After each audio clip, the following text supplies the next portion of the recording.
Welcome to Cliffhangers and Cocktails podcast with Amy Sissel. Yay! That's you! That is me. That is you. And me, Shea McLeod. USA Today best-selling authors of paranormal women's fiction, among other things. And this podcast is brought to you, as always, by the Caftan Coven. Today we're going to be talking with Jasmine Payne about her new supernatural thriller, LEECH. We'll also be talking about protection spells, as well as the usual drinkies, witchy things, and, of course, general shenanigans. Woohoo! Shenanigans. Again. So, Shea, yes. do you have an affirmation for us today? Amy, you know I do. And Woohoo! So today's affirmation theme is about protection.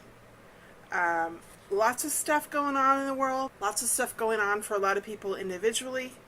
So also, when you read Jasmine's book, you're going to be like, whoa, someone should have had some protection spells going on there.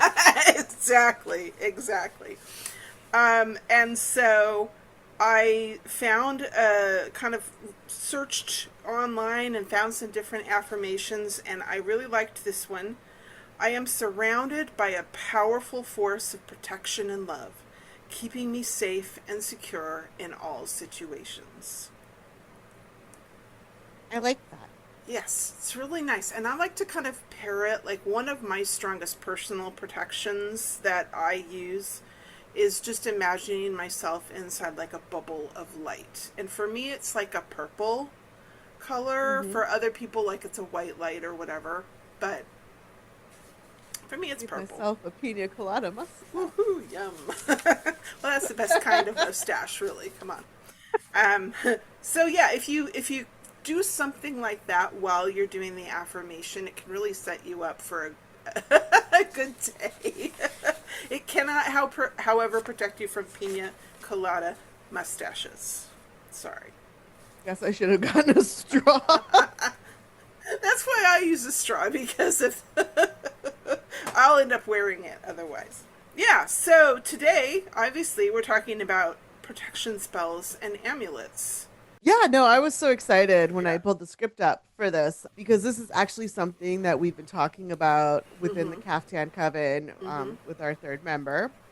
Call us Sam. And so it's just with everything else, too. It's so timely. So I'm really excited to talk a little bit about this.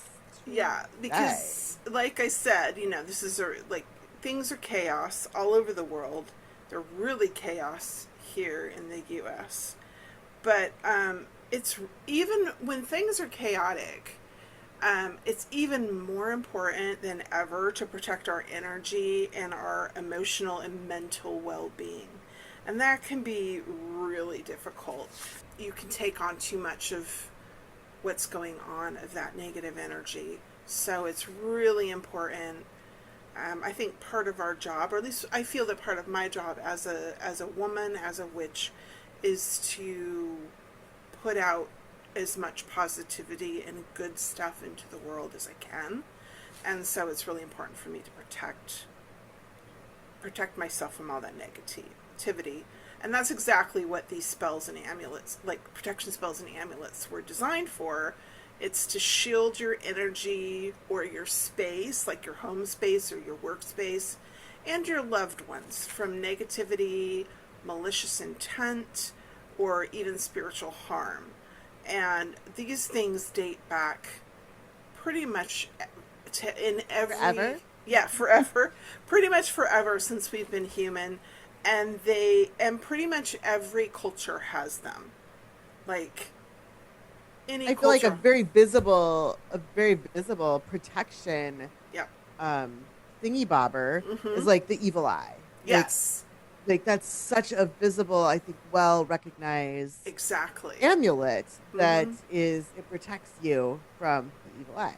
Yeah. And that's something that exists not in that form exactly, but across all cultures. All cultures have something similar. Yeah.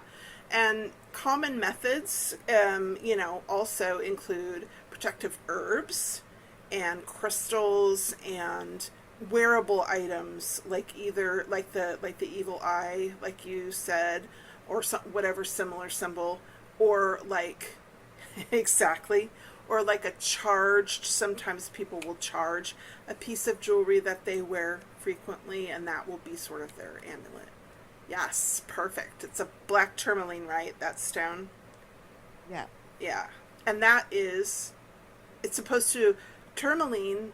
Like I have black tourmaline pretty much in every corner of my house, and I know you wear it. But I basically use it for, I mean, it's mostly for negativity absorption. So it like just absorbs negativity. And you do need to like charge them every once in a while and clean them out. Yes, you do.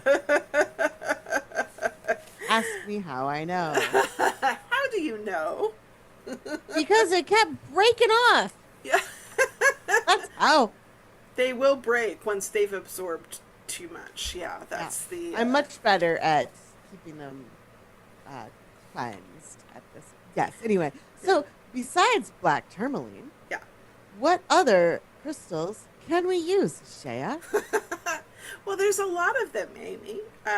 But one of them is smoky quartz, which is really good for grounding, which grounding is really important when there's chaos. Amethyst provides psychic connection, and we both love our amethyst. First stone. I don't know why I'm pointing at my head. Well, because Not we really. think of our psyche. I'm trying to show off my bracelet. Oh, I see. Oh, yes. You're wearing your amethyst. I've got my amethyst stone that I keep here on my desk while I'm writing all the time, because it also helps with creativity. But you know, the psychic protection is super important. But like there are so many stones that are like offer protection. So if you know you want to do a deep dive, there's a lot of really good books out there. I think it's called like something like the Crystal Bible or something like that, where it's just like... Yeah, that's something that when we had a previous guest on, Samantha Hargrove, she talked a little bit about that. Yeah. So I'll pull that link out of her video and drop that into our show notes. But also, you guys should go watch that because it's a pretty great. It is a really great view episode. at looking at crystals and like the chakras and how that can all work together as well. Absolutely. That's Sam. That's our Coven. Yes, we love her, and it's actually a 2-part episode, really. Yes. And so it's just some really good information. So yeah, if you have that book, or you can get that book, or like there are some online resources as well. But like there's like so many. But black tourmaline is just one of the go-tos. Amethyst and smoky quartz, are really good.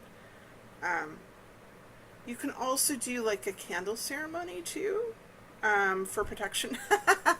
I do that quite a bit. I usually pair it with a cocktail, because you know me and my cocktails. But I don't. You don't. You've never heard that I enjoy a cocktail or two. No. No. Never heard it. It is What's the name of our podcast? Cliffhangers and shenanigans. It's funny because like people think of black candles as like, oh, they're evil, it's satanic worship or whatever, but actually black candles are for protection and repelling negative energy.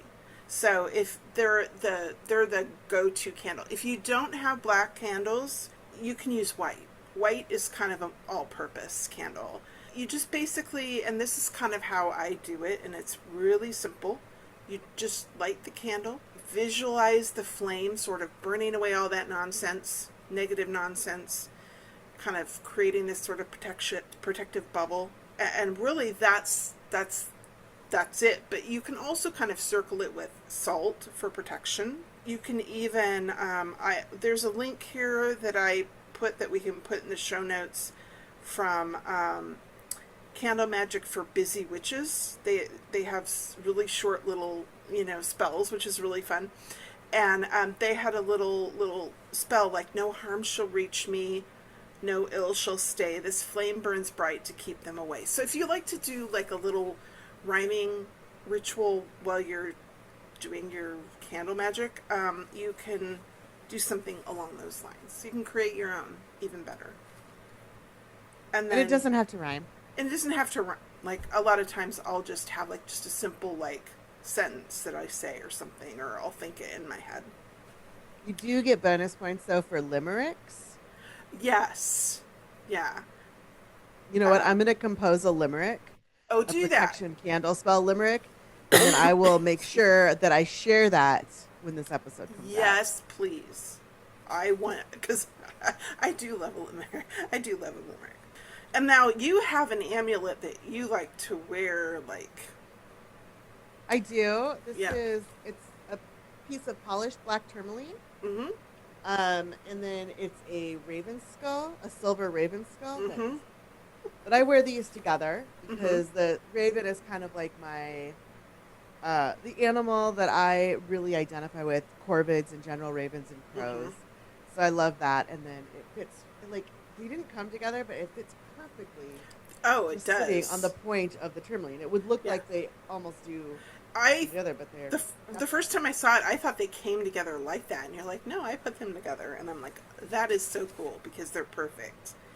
And so I wear this every day. I take it Mhm. off to sleep because otherwise, what happens is I get tangled up in it, and then Yeah. the little beak will stab me in the back, and I'll be like, ah.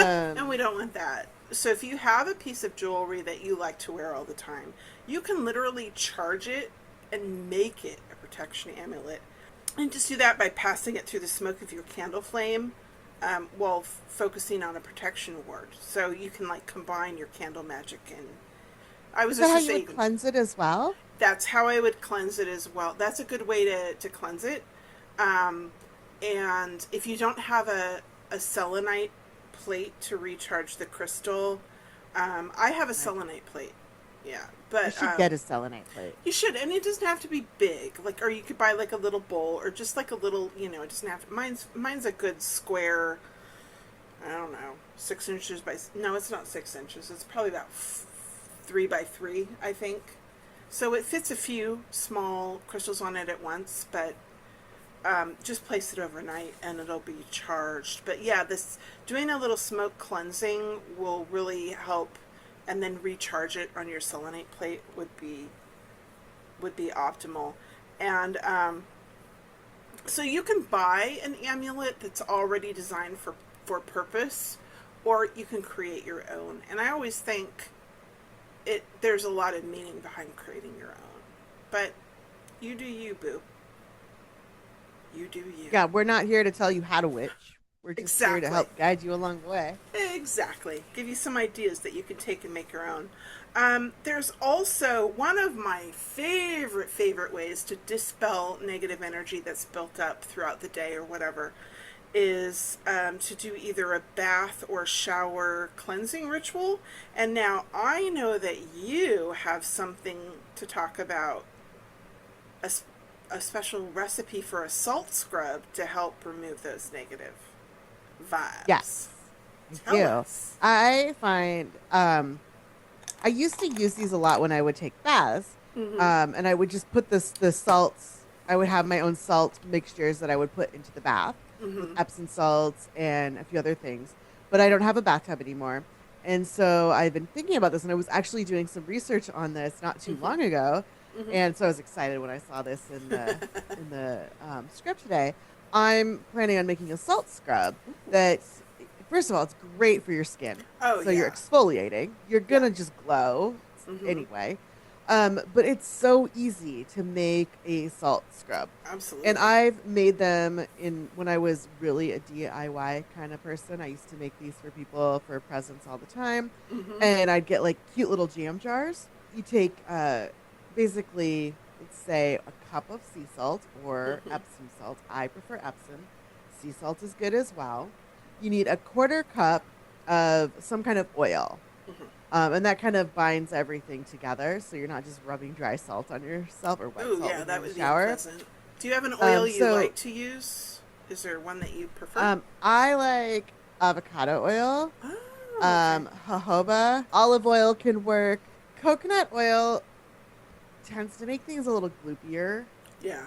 than you want. Like, it's got a nice scent and a nice Hmm. feel to it, but Yeah. it does make, I don't know, it makes things weird.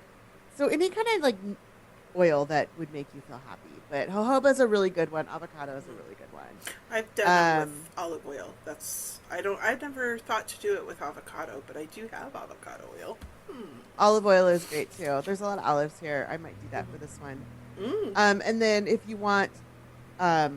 if you want some kind of like fragrance or whatever, you can add some essential oils, 10 to 20 drops of whatever essential oil you might have. Um, lavender is a good one that I've often used, Hmm. but also you can add in, and this is where some of your protection herbs can come in. I've Hmm. made rosemary sea Yeah. salts before with Aha. dried rosemary. Nice. Lavender, adding lavender, dried lavender into it is nice as well. Hmm. Honestly, any kind of herbs will go really well in this. And I find Nice. rosemary just to be a very pleasant shower experience, and you come out smelling like a happy little chicken. No, I because you love. rinse it off. You don't smell like a chicken when you're done. I promise. Probably. Probably. Maybe. We don't know. I mean, maybe you do. And maybe that's cool. Um, The recipe that I pulled this up from said you could also do like coffee grounds, oh, yeah, yeah, yeah. like, and if you wanted like a morning kind of wake me up kind Yeah. of salt scrub. Yeah. I don't want coffee grounds in my salt Ah, scrubbing, but yeah. that's an option. And I'll have this recipe in the show notes, and I'll have a little demo Awesome. on our YouTube shorts I love on me it. making this I salt love scrub. it. I love it.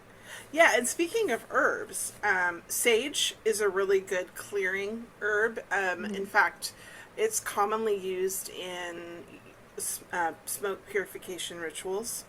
Rosemary is also often used, particularly in seining, which is Scottish witchcraft.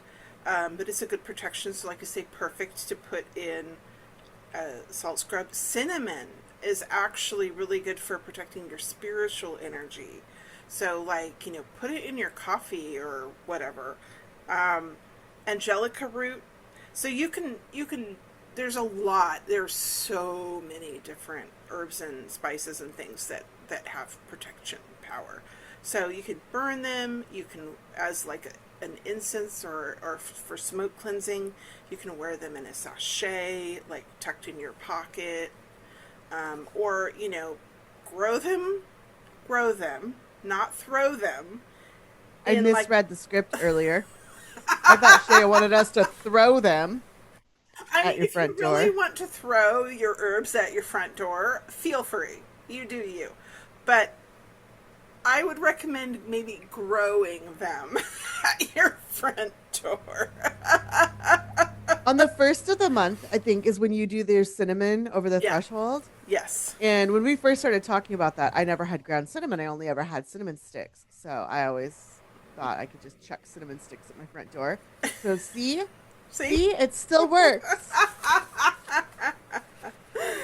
And then of course we spoke about this before, about the symbols, the protection symbols, and one of them being the evil eye, which comes from the ancient Mediterranean and Middle East.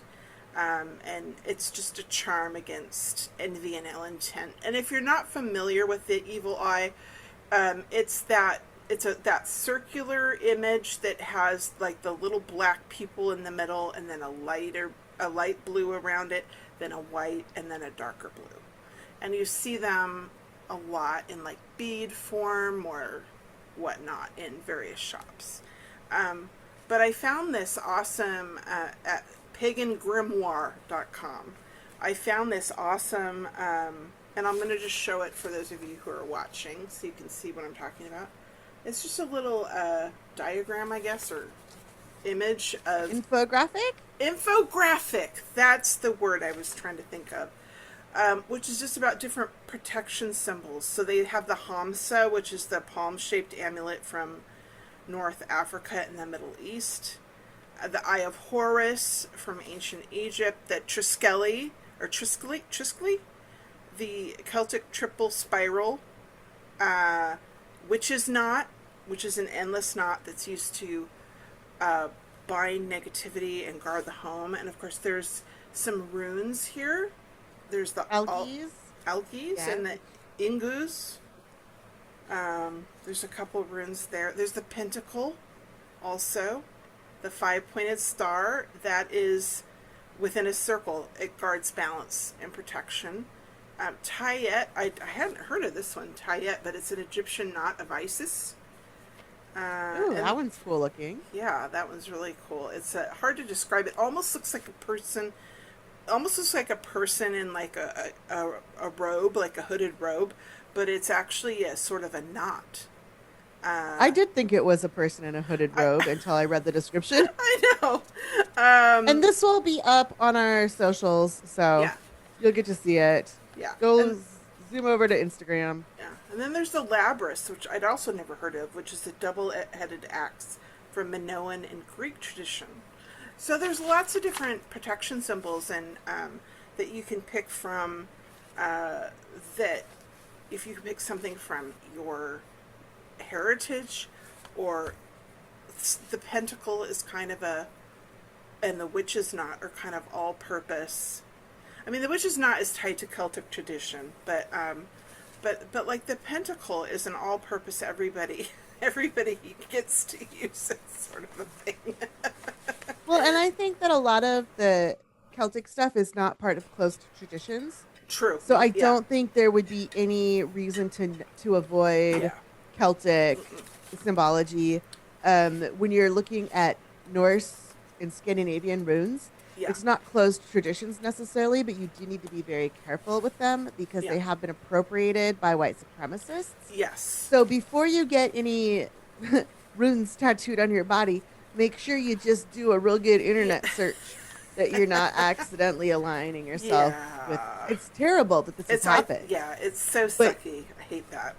But there's symbols that are meaningful to me that I would never display because of that.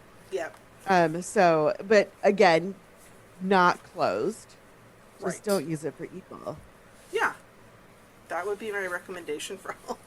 But sure, and I can't speak to like the Egyptian ones or the Minoan or North Africa. I can't speak to those. Yeah, so I know don't know. Evil Eye has become kind of a universal thing, but like I don't know that much about the history. I'd have to do a deeper dive into that. But like certainly the pentacle, the triskele, the witch's knot, at least two of those come from Celtic tradition, and I can say those are not closed, and it's from my heritage, so I give you permission. Now, so Amy, what are we drinking today? What's our cocktail of choice? Well, I'm so glad you asked, Shea. I'm having a Piña Colada. Piña Colada. And as you've noticed, I've been having some struggles keeping it off of my face. But I think it's low enough now. I got my coconut too frothy. It's like, oh, my lobster was too buttery. Oh, no.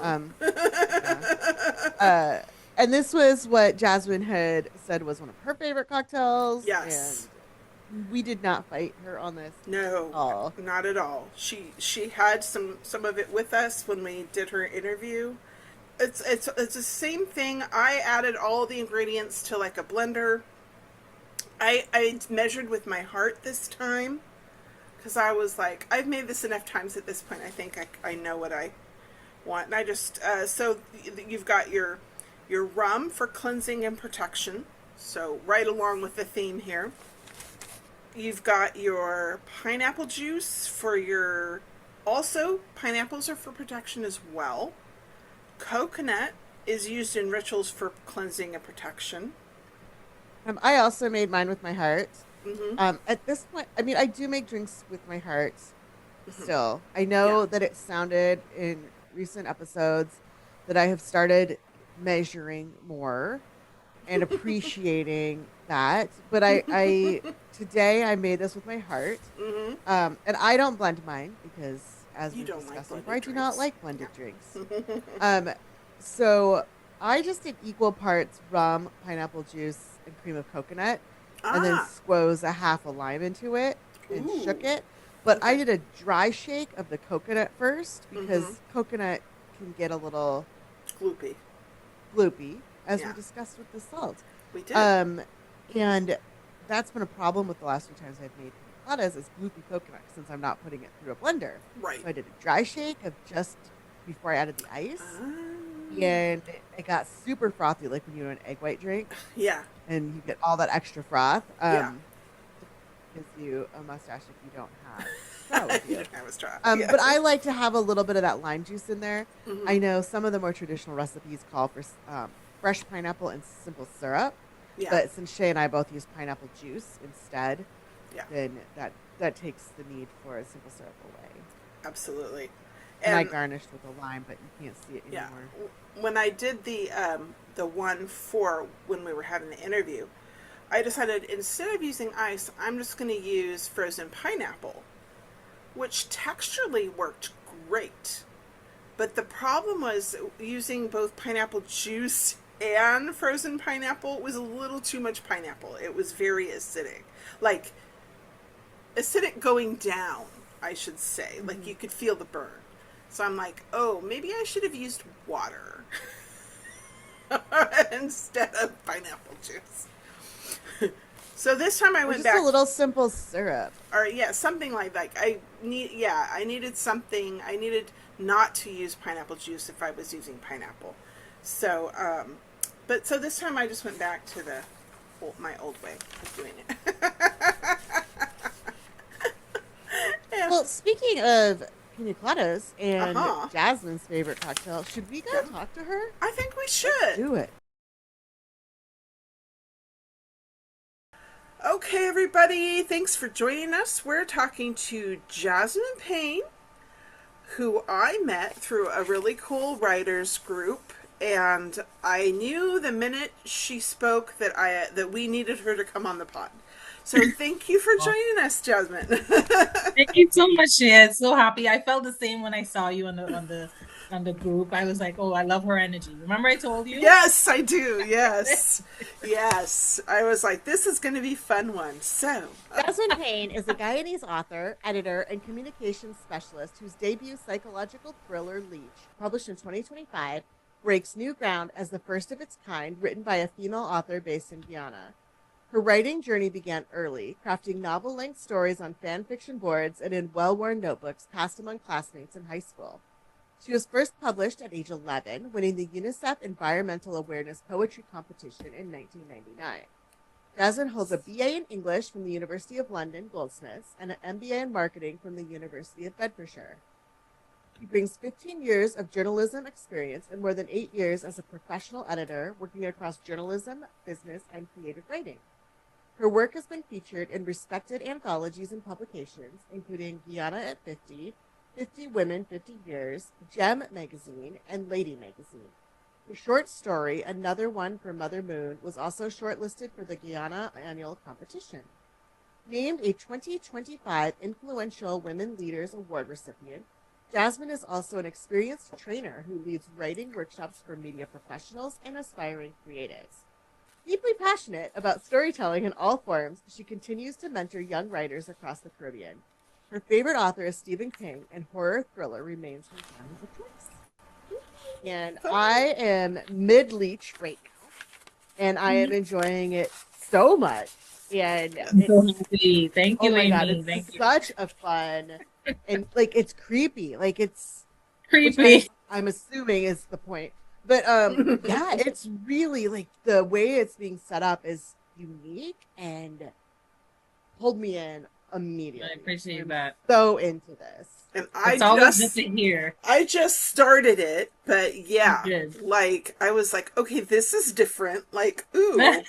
So yeah, it was really exciting to read. So there was a specific thing that you talked about when you were on Ink Aura that especially made me want to have you on. But before we get to that, let's talk about most important question. The most important question. This is the most important question you'll probably ever be asked in your life.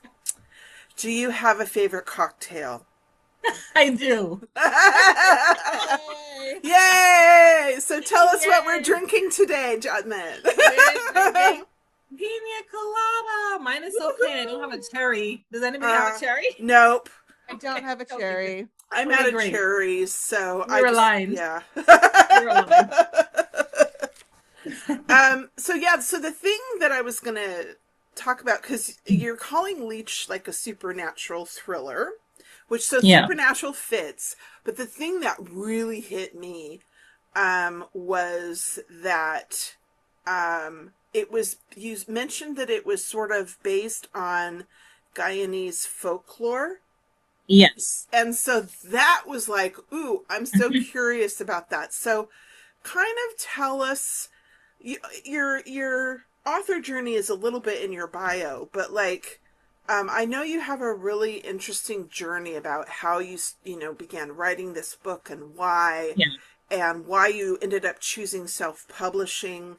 Yeah. And so kind of walk us through that, talk to us about that, and how Guyanese folklore, which I am quite sure most of our listeners are probably not super familiar with, Yeah. um, might how that played a role in this story, Okay. in your writing. Yeah, so I'll start with the context of writing in Guyana in general. And Hmm. unfortunately, we don't have a developed publishing industry. In fact, we Okay. don't have a traditional publishing industry at all. So if you Wow. want to write a book in any way, unless you do go through the process of submitting to agents or publishers outside of Guyana, which we all know how competitive that is. Hmm. It's even more competitive for us coming from outside of the industry. And so, the immediate option for you is to self-publish. Okay. But the other challenges in our country is that we don't have a framework to kind of like build the capacity of local writers. And Hmm. so when I set out to write my novel in 2013, Hmm. all I knew is that I wanted to write a book. Right. And it started with a dream. You know how us authors go. Yeah. We're gonna get this crazy thing, Yeah, we're gonna and you're do gonna this start crazy writing it thing. down. Yeah, and so really was doing it in a very organic way. I didn't study for it. I was just writing the story because I've always done that with fan fiction.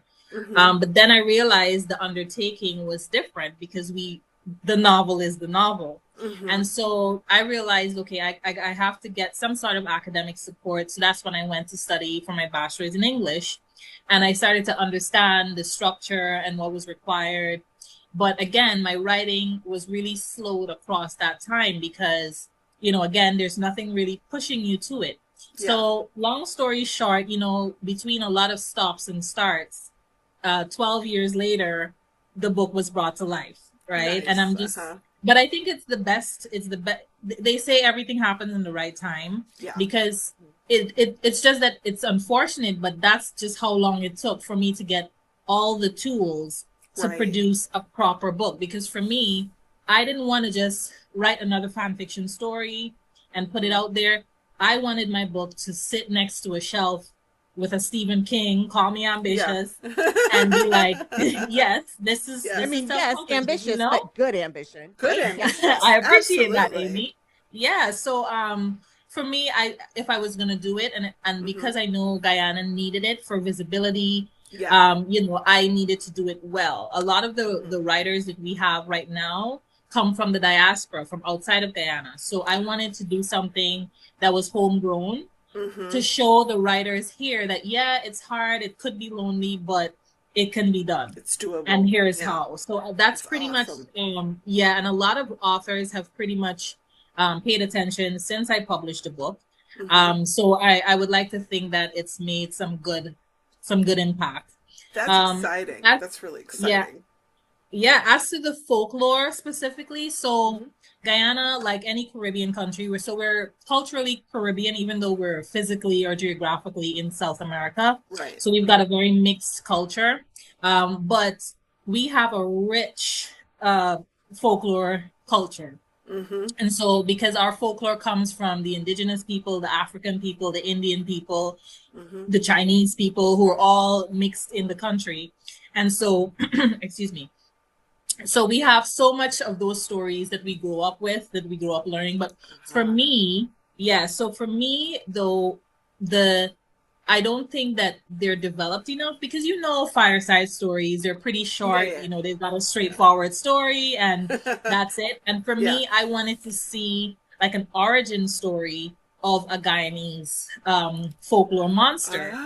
So funny enough, Okay. even though Leech, and I can't tell you yet because you're still reading the book, Right. I'm still and reading the book. and I'm still writing, and I'm still writing the second book, which is a sequel.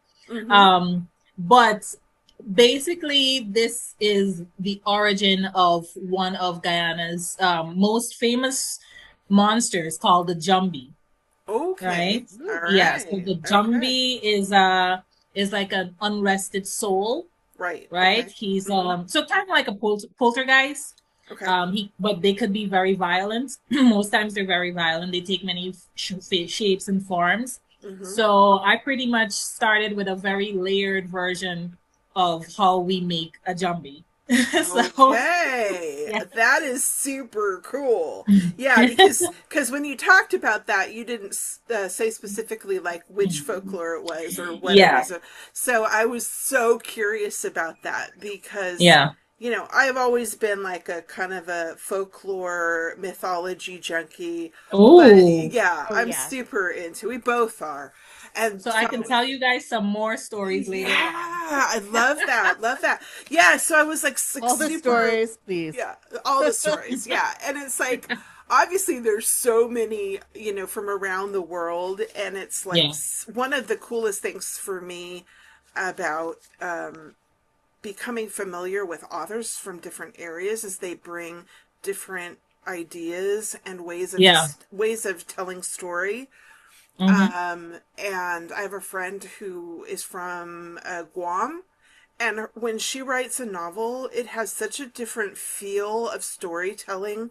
It's like yours. There's this different, kind of cadence. Like there's this little accent beneath it that is different. Yeah, like that's different from a typical, American, specifically Caucasian American person telling. That's so interesting. You might say that because I never really thought of it, but it's only now that you're saying it. Indeed, like the language, how the sentences are formed, how we're gonna explain ourselves. It makes sense.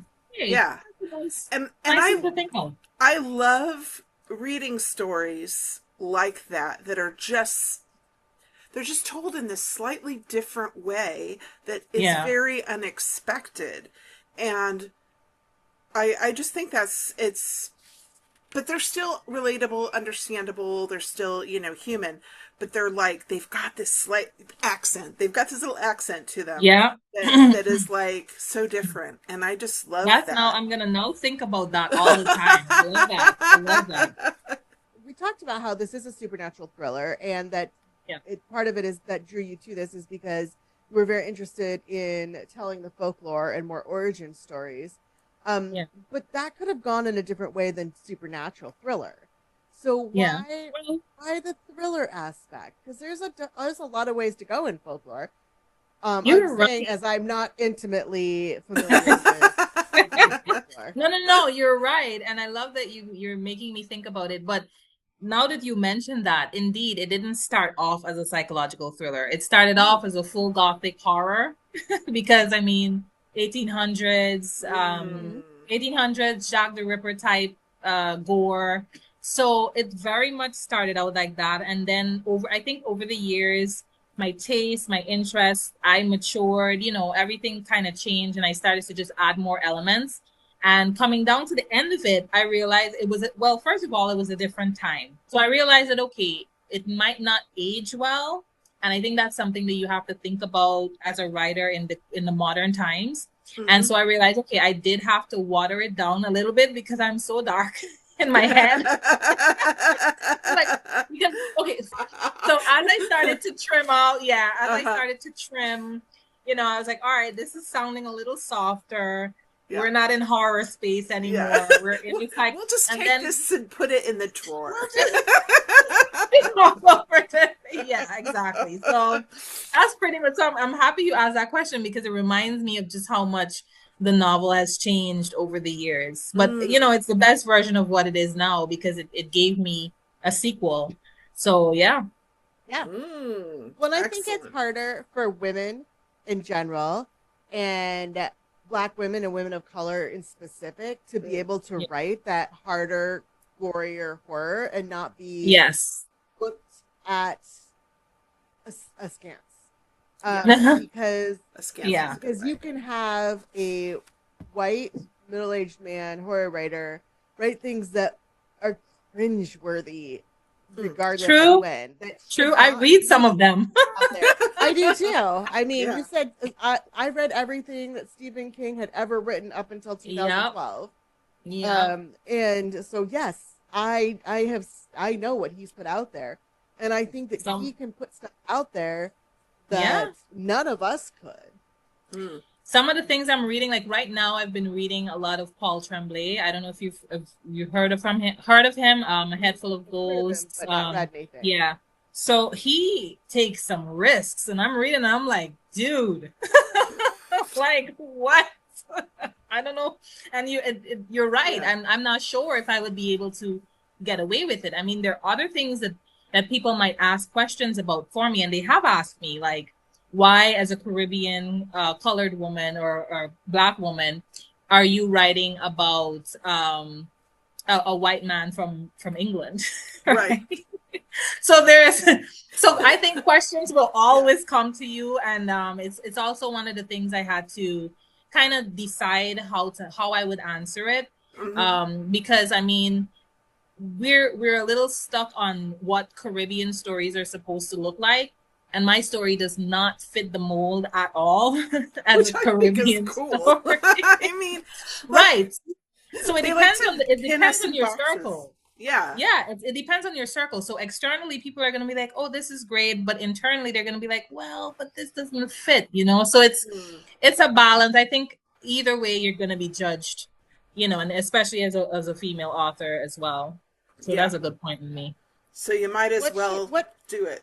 Should you be writing? Using my air quotes very liberally. Air quotes should, yeah. Like Uh, the proper. what I should be writing, and I will use only examples of like the winners of competitions that I've submitted to. What has won or what has caught the attention of the judges would be stories that are grounded in the Caribbean itself, that speak to the Caribbean struggle or the Caribbean perspective, you know, a bit more localized in terms of dialect. They like to see a lot of that. I don't have any of that in my book, except that my writer is a Guyanese writer who migrated. So I speak more to the migrant experience because in my family, that's what I'm familiar with, right? I am Guyanese. I live in Guyana, but you know, I was affected positively and negatively by just seeing my parents, how they acclimated to the new space that they moved to, and I took those with me, and I put some of those in the book that added some, you know, some texture to it. So I think that was my contribution to Caribbean. That's awesome, though. I thought it was really interesting towards the beginning of the book when I'm terrible at all names. Naomi? Nora. Nora. I even got her wrong. You know what? I will just cut all of that out. And when talking about how she and her husband had emigrated and how it wasn't necessarily that they were super excited about it, but if your number came up, you just went because that's what you were expected to do. Yes, exactly. And I thought that was such an interesting perspective on how that immigration would work, because this is where you got, if you can, you do, even if it's not like, woo, I'm so excited. Exactly. Yeah. But I think what I saw from my parents was just the age, and it shows, you know, the stage of your life and when probably those opportunities are ideal for you. Like if they're already in their 50s, 60s, which they were at the time, you know, they're not interested in picking up and starting life over. But it's something that, you know, they've waited so long for. They're not going to let their family's efforts go to waste. So they're going to go, you know? Yeah. Wow. Yeah. Wow. Yeah, because we don't really, that's not really something in our experience. So it's so Yeah. interesting to be able to experience that in a Yeah. different way. And I remember you saying in your interview in Ink Aura that when you talked about this was that you wanted to make these experiences, your culture, your mythology more available, not just to people Yeah. who lived in the Caribbean, but available Correct. and accessible to all people to read it and Correct. connect with it. Yeah, and And palatable too, yeah. because and that comes back to what sounds like a Caribbean story. So in that space too, the folklore sounds very much similar to each other. They, of course, Hmm. they come up with their different stories, but Yeah. again, it fits a particular mold. And I said, okay, I want to make an international Jumbie. Okay, so that because what happens is that when you, for me personally, and I think it probably comes back to your aim as an author. For me, I do want to be read widely. I Hmm. want to be read by people in Portland. I want to be read by people in Portugal. And I Yeah. want it to be appreciated across the board. But what happens, I think, when we steep our language and dialect, we kind of alienate each other. Hmm. So there Hmm. must be a middle ground. And for me, I guess that's what I'm trying to strike. The middle Hmm. ground where it sounds like something everyone can understand and appreciate as a story and still learn about in that particular Yeah. area of the world, you know? Yeah. Well, so far what I've read, I think you have done a great job at that. So and that, I mean, I Thank think you. that's one of the things that I've always thought that art and especially story Yeah. can literally change people's perspectives, literally Yeah. change people's minds and hearts. It's powerful.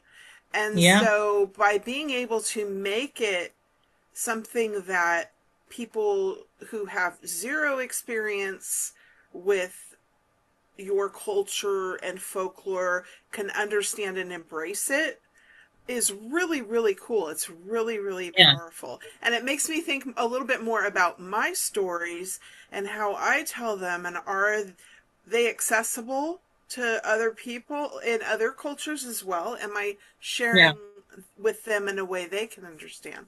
Which Well, I did, just FYI, I did jump on your Kickstarter and I do hope to receive my book.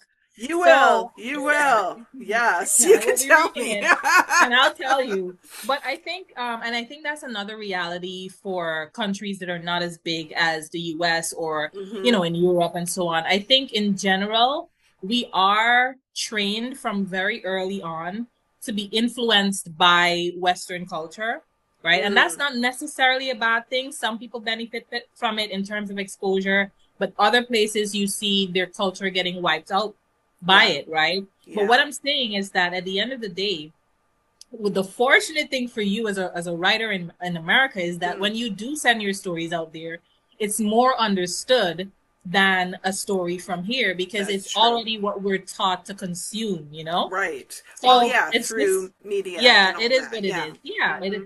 The language, we know the American accent so well, so it's easy to understand. No, it's just a Mm. reality. You grow up watching American TV from a Okay. very young age, Mm. So our local channels didn't have much for content, so we would have cable channels. So again, we understand that culture earlier than the average person, I Hmm. guess. So Yeah. yeah. There's Whereas a great certain, deal of privilege being right, an being American an American, yeah, or I because mean, it is what it is. Britter. yeah, No, I I mean, mean, but it but is that's exactly because what our it is. culture Yeah, has just gone woo. everywhere, Yes. and Put it everywhere.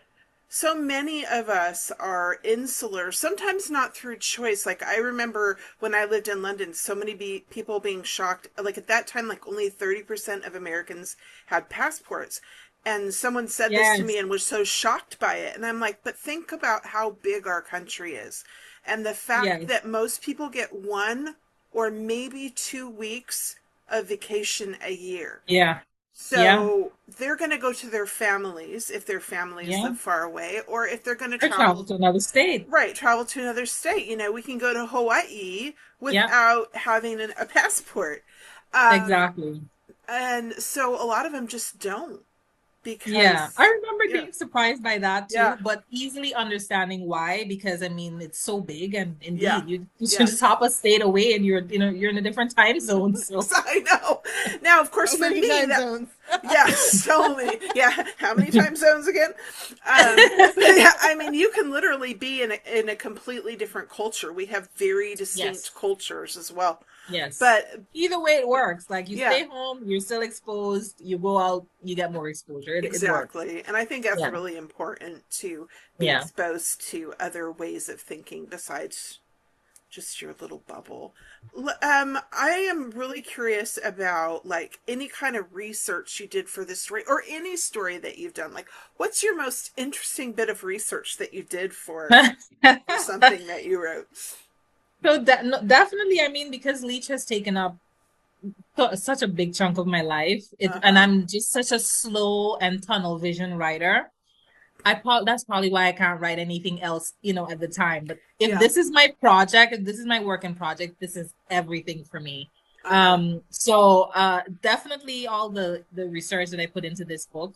Well, Amy, you're further along than the Shea, but when you get like deeper in, you'll see especially in the Leech chapter, it's very thickly layered with 1800s medicine and studies, and it's just to the point that people are wondering, where did I get this information from? I remember like studying like history books, for months, just trying to understand what was the concept, because I hadn't gone to England. I've never gone to England, believe it or not. So I said, okay, I need to understand. So I started studying paintings. I studied history books. I studied academic articles just to understand, what medicine was like, and what the healthcare was like in general, which was not good at all, what the crime was like. So I just really loved, somehow in my head, it's so much information that part of me is thinking, as a writer, I'll probably stay in the 1800s for a while. So like even after Leech, I might write another period piece because I've got so much knowledge, so much research. Yeah, don't wanna waste it.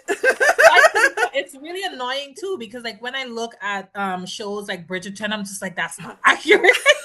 And I just know it. I'm just like, that's not the tool they would be using. That's the problem with deep dives into research, is then you realize what everyone else is getting wrong, and you're like, no, you're so annoyed. I know. Like, that's the wrong dress. That dress does not have that material.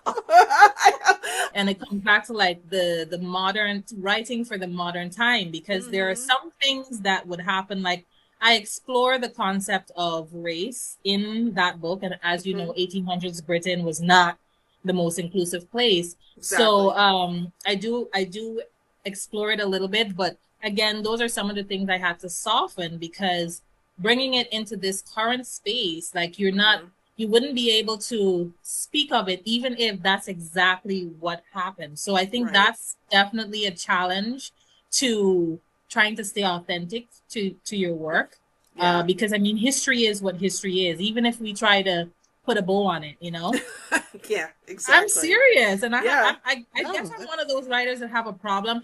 I'm less interested in pleasing the modern reader than I am in educating you to say, hey, this is just how it was, and this is a story about it. The realities were sometimes very ugly, as you know. So I think that is one of the challenges of the period piece at this time, because the period was not romantic as we may want to think it at all. I mean, just think the year I was born was the first year women in the United States could have their own bank accounts or credit cards. Look at that. Like in the 20th century? Yeah, in the 20th century. That's when those things started. Yeah. And it's like, I don't think people realize like how recent some of this is. Yeah, so it's wild. Anyway, yes, I love this conversation. That was the research. I don't. So you said that because you've done all this research into this time period, that even and you have a sequel to Leech, that's in process right now. So excited. But and that because you've done this research, you might just stick with this time period for a while. But do you want to stay within the supernatural psychological thriller, or have you thought about other genres that you'd be interested in? I have thought about another. I don't know what genre it'll fit in yet because, just disclaimer, I don't do romance. I don't do romance, but I do have this character that I'm thinking about. It's regal. She's a regal character, and so there's gonna be royalty somewhere in there. I don't know what her race is gonna be yet, you know. So it's just very very blotchy at the moment, for want of a better term. I have no idea what's gonna happen, but I have like little quotes, you know, things that she's gonna say to her husband and her servants, and so they're just all in a little file there for me to get back to as soon as I finish this one. I love that. Yeah, I've got yeah, but I'm not sure though. It's definitely not from. Yeah, it's definitely not from this time. And let's see how it goes. It's not romance. It's not romance. If there's any sort of romance, it's gonna be so twisted that you're not gonna want it at all. Okay, but I am excited for this now. Yeah, I am ready. Yes. There we go. Yes, Now you gotta keep me honest, Amy. You gotta keep me honest. Well, we have this recorded.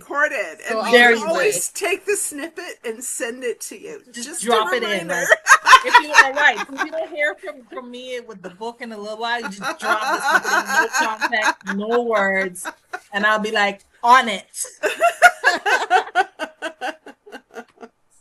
That's fantastic. So let's say Leech was picked up by, Netflix or whatever. Oh my God. Wouldn't that be amazing? Yes. Like, I can kind of just see that, like, with your cover. I'm ready for it. I am ready for it. I'm ready for it, too. I think it could happen, just based on what I've read and everything. This is... Okay. It's something that they would do, too, I think. I mean, I got actors in my head, by the way. Like, this is what the question was. Who is who? Who plays who? I want to know. Hey. Okay, so I don't know names, but I had posted it already on social media. But for Leech, Adrian Brody. Oh, okay. Yes. Okay. Plus, I saw him in Peaky Blinders. I think he was Italian in that one. I didn't have the accent, but I think he would make a perfect Leech just because of the build and like just how he carries himself. He's definitely definitely the skinny type and put it. Oh man. Yep. I'm with you. I'm with you. Yes. Yeah. For Ariane, okay, so there's this actress. Her name is Sophie Wilde, and she came in this movie. It's a horror movie called Talk to Me. Okay. Yeah, that's the movie. She's so pretty. Oh, okay. You know her? Yes. Yeah. And for Nora, I had Felicia Rashad because she's like the quintessential, maternal figure. Yeah. And for my dad, or for George, look at me say my dad. He is based off of my dad. So I have this guy called his name is Delray Lindo. Oh, from Unprisoned. You know Delray? Yes. Yeah. Uh-huh. And then, so this is a good one for Oscar Pressum. I don't know if you've met Oscar yet, Shia. I have. But for Oscar, he's gonna be Kevin James. But not the funny Kevin James. I've seen that Kevin James. I have seen him in a non-comedic role, and I was like, what do you think about that, Amy? What do you think? Well, I'm reassessing my whole view right now. My whole view. Because I only know Kevin James from comedic roles. And so I'm struggling with this in my head at this moment. Because all I got is, okay. I'm having to do a reassessment in my brain. Yeah, you're gonna, But I saw him there and I did like a trailer. And I was like, yeah, he can do Oscar. But I mean, Amy, I'm open to some suggestions. because Okay. Netflix Well, is gonna come rapping soon. Mhm. You know, Mhm. yeah. we gotta be I ready. I have spoken. Netflix is Yes, coming. Yeah, it we gotta is. be ready. I will. Gotta be I ready. I will go check out some serious Kevin James, Yes. and Yeah. then because I was like googling it just now because Mhm. that's what we were doing, I think, and there was like a bit of a trailer that popped up for a more serious role, and Yeah. I'm like, oh, Yes, okay, there's definitely where he's maybe, like bald headed, yeah. and yeah, but Wow. they're not a lot though, so I get it. Yeah. Well, I saw him in Hitched, which is actually a romantic comedy with Will Smith, but he kind of played a straight man to Will Smith's comedy, and he Yes, was just kind of like he wasn't like it wasn't dark or like, but he was a more it was a more serious role where he wasn't the funny guy, and I actually liked him in that role much more he's than I do in comedy. he's a good actor. He is, Like yeah. in terms of how he's looking now, he looks really like fit for this role. I cannot, for the life of me, I can't remember the name. So Guns Up is the one that Google really wants Excuse me. me to watch now. Okay. Guns Up, Oh, an action comedy where he plays an action-focused role as a character named Ray Haynes. And that's what Google thinks I need in my life. That's the one that they showed me. Google well, really wants to well, watch that, let's start there. Okay. huh? He That's looks not the very one. serious. I was gonna ask. So I know that you talked a little bit about bringing more of a that you don't in Guyana. There's not a lot of systems in. Well, there's no infrastructure in place really for publishing, and how you wanted to Yeah. kind of bring in some of that. And I know you recently had your first sort of workshop or whatnot. Yeah. And so, what are your kind of plans for that? Yeah, so I'm really interested in seeing a more active writing community in Guyana Mm-hmm. because of just the struggles I faced, and I know that I'm not alone. You know, Mm-hmm. if across 12 years I can look around and there's still nothing there or nothing sufficient, you know. I wanted to be, I think I guess somebody said, you know, be the change you want to see or something like Mm-hmm. that. So Mm-hmm. it's just like, Yeah. hey, along this journey, like I collected so much knowledge about the process, and Mm-hmm. I think it's just people are not aware of how to get Right. into that space to bring their Right. stories to life. And I know that there's so many people that are actively writing, but just in their silos. Mm-hmm. So, you know, using the experience that I got and as well as the connections that I've made over the years, I've started to just reach out to people and say, hey, can you do this? Can you bring this workshop? Can we get some funding? And so I recently held a free poetry workshop with Mm-hmm. a past winner of the Guyana Prize, which is the only prize that we have for writing. Okay. So we brought him in and he came in on vacation and he was like, yeah, I have some time. And so, you know, that workshop filled up so fast. Oh And you wow. really saw, yeah, I mean, we had about just 20, well, we couldn't keep more than 30 because, you know, poetry, you got to be focused. And I'm hoping to use this as like a portfolio to Mm-hmm. kind of seek more opportunities. So as I build it, you know, probably more people might be able to say, okay, yes, I'll put my money behind this because at the Right. moment there's a lot of skepticism in the arts. You know, you're not gonna plug a whole bunch of money in the arts Yeah. unless you can see what's gonna come out of it. You know, Yeah. so Yeah. yeah, Yeah. That's really amazing though, because that's I've been more and more interested lately in mentorship, which was why I had so much fun chatting with everybody on the call last night and talking yeah, for 2 hours and giving myself a sore throat because I just, I mean, there's nothing like a bunch of people just hungry for knowledge. yeah, So yeah, I think that's such an awesome opportunity for you and that you're giving to everyone around you. I mean, yeah, that I just can't, it's so important to have your people, around yeah, you, definitely, because this is such a solitary job. Um, yes.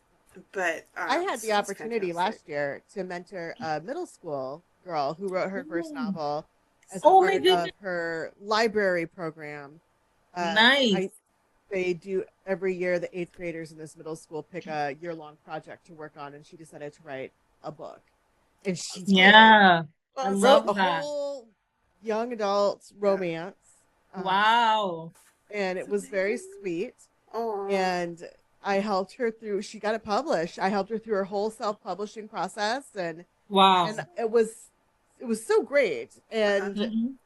just to be able to do that. And so I was excited to see in your bio that you are working on mentoring young people Yeah. as well, Yes. because I think it's Yes. so nice to have somebody that Yeah. you can say, no, it's possible. Oh, You yeah. know? Yes, it's And possible. to you Because to be coming able out to of look high down. school, Yeah. yeah, coming out of high school, you know, I always wanted to be a writer, but then people were just like, what are you gonna do with that in Guyana, you know? And so it never felt, no, Yeah. for real. It No, never yeah. felt real. It's just that I'm really stubborn and I'm just like, this thing I do really well. My Yeah. gosh darn it, I'm gonna put it out Yeah. there. Yeah. I need to Well, put I it to mean, use.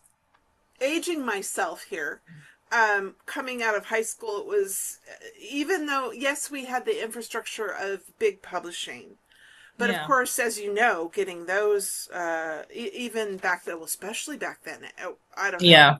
it was really hard to get a contract back then. Um, Yeah. and there really was no infrastructure. There was nothing for self-publishing.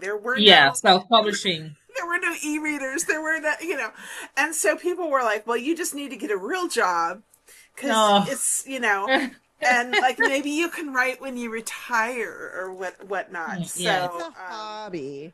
yeah. But then, of course, self-publishing came along when I was in my Yeah. 30s, and I was like, Yay. stop me now. Exactly. Yeah. It really has So, made things possible yeah. for us. And so Yeah. it Once you do it really, the right way. Because yeah. there are two ends of the coin, right? Yeah, of course. Yeah. And so it was like hearing from you that like you don't even have the big publishing infrastructure at Yeah. all.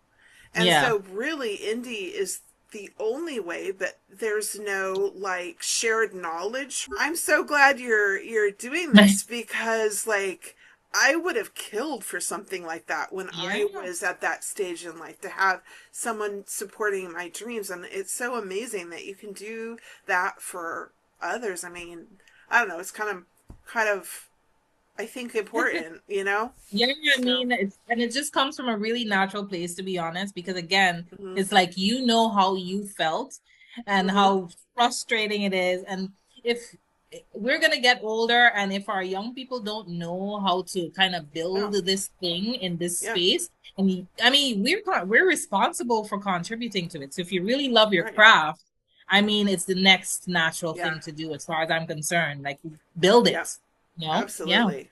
Build it and they will I've come. never understood people who are like, I got here and now I'm pulling the ladder up.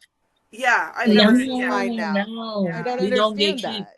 That comes from I think that comes from a lack and limitation, a spirit of lack and limitation. They're so afraid that it's going to be taken from them if they Yeah, share.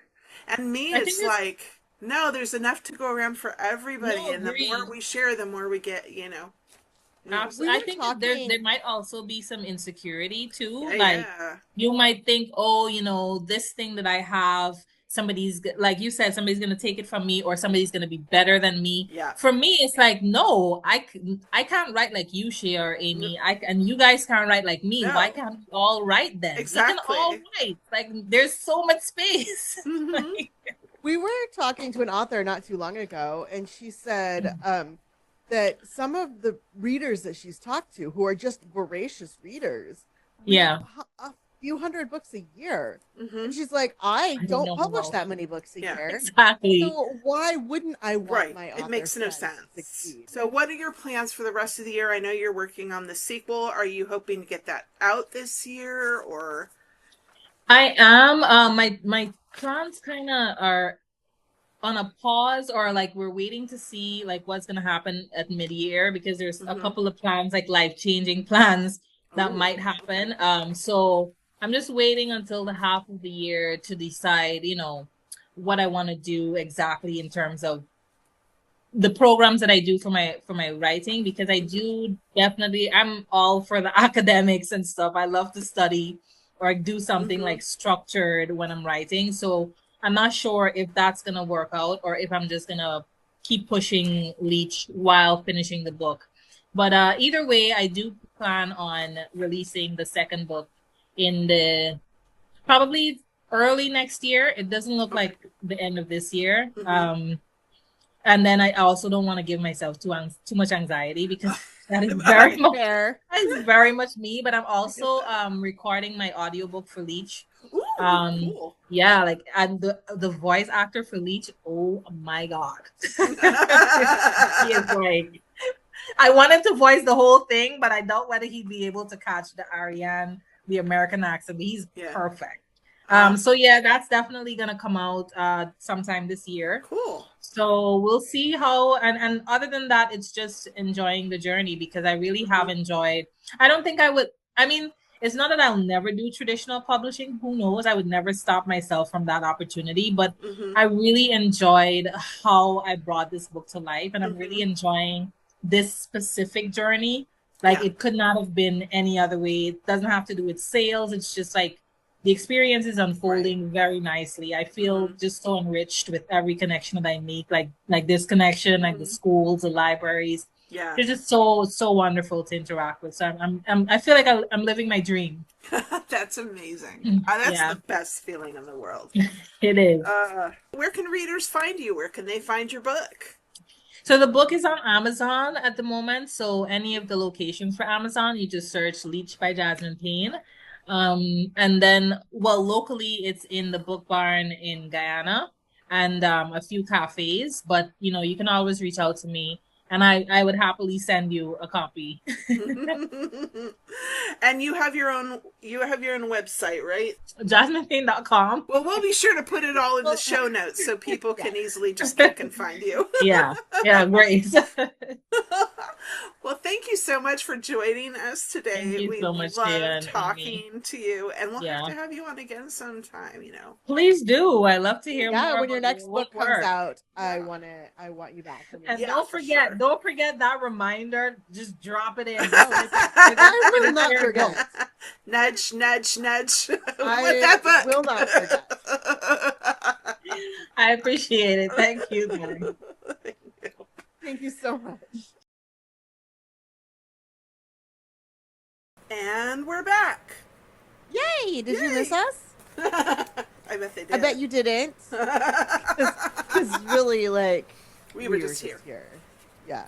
Oh my gosh, I love Jasmine. She is so amazing. I saw her talk at in a group that I'm in online, and I knew immediately that I had to have her on the podcast. And I'm so glad that you did that, because this book is, you guys, you have to read the book. Maybe do a protection spell first. And keep yourself safe. But yes, go read it. It's delightful. She's such a great writer, and she's such a great person. I just really enjoy her energy and her vibe. And just hearing about all the stuff that she's doing in Guyana to like further the next generation of writers is so inspiring. I love that. And that like kind of goes to the theme that we've been having all year of community. Yeah, community, matriarchy, sharing. Women get shit done. Yeah, absolutely. So, speaking of women getting shit done, today for our oracle draw, I have the Nouveau Goddess Oracle. And this was one of the ones I backed on Kickstarter, but I believe you can get it at designbohemian.com. That's a cool box. Yeah, it's got a, it's just a simple black box, and then it has sort of this gold, sort of Art Nouveau-ish leaf pattern on it, which is really cool. Yep. So simple but cool. Very simple but very cool, yeah. So I'm just going to pull one. Ooh, this one is speaking to me, so I'm going to pull this one. Love it. Oh my goodness. Wait for clarity, it says. And it's got...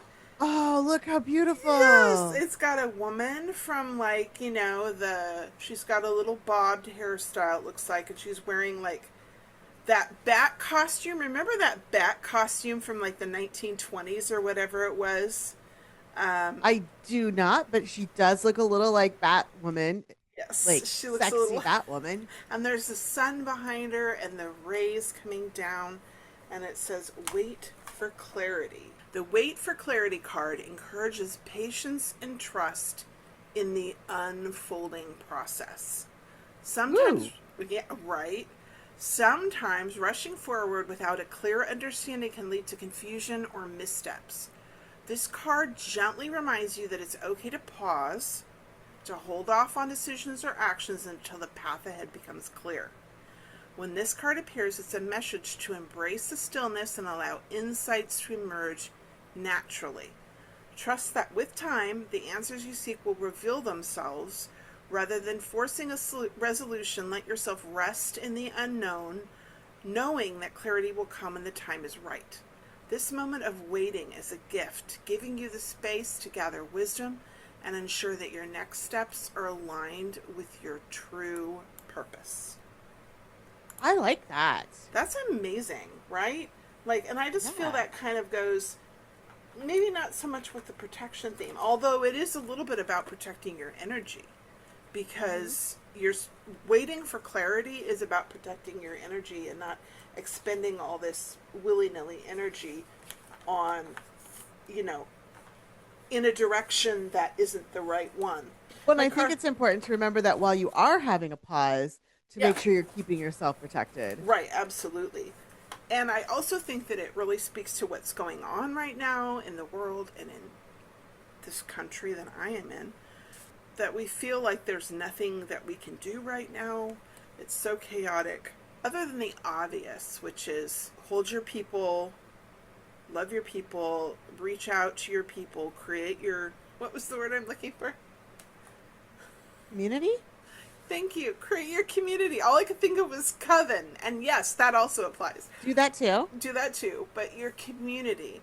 And now's a good time, if you don't know about what intersectionality looks like, to learn a little bit about what that is, so that if you are, like us, a white woman, you don't get stuck on what feminine and feminism are without looking at all the ways it intersects with other places. So now's a good time to sit back and wait and protect your energy so that you can be there for your community. But also, it's a good time to learn so that you're ready. Amy, where can people buy Jasmine's book, Leech? Well, I'm glad you asked. You can go to our show notes, the description, and get all the links that you might need to Jasmine's website, to her books. I'll have the resources that we mentioned. Links to that will be down in the show notes. Hop on over to our Instagram page to see the infographic with all the symbols that will be out the same day this episode comes out. And we'll have the salt scrub recipe on our YouTube shorts. Yeah, that's where you can find all those things. You know what else you can find in the show notes? What How else? To find us. Yes! Woohoo! Because you should find us. Follow us on Instagram. Yes. You can subscribe to us on YouTube or any of the places where you listen to your podcast. Please subscribe. You can join our newsletter. Like us. Yes, do subscribe to the newsletter. Do it. Yes. I'm trying to get better about sending that out. And she will. If she's just waiting for you. And you know who I'm looking at right now. You know who you are. Sign up so that Shaya can send out the newsletter. Yes, please. Really, we're just waiting for you. We're just waiting for you. Absolutely. Well, thank you so much for joining us once again on the pod. And we will see you next time. Yay! Bye!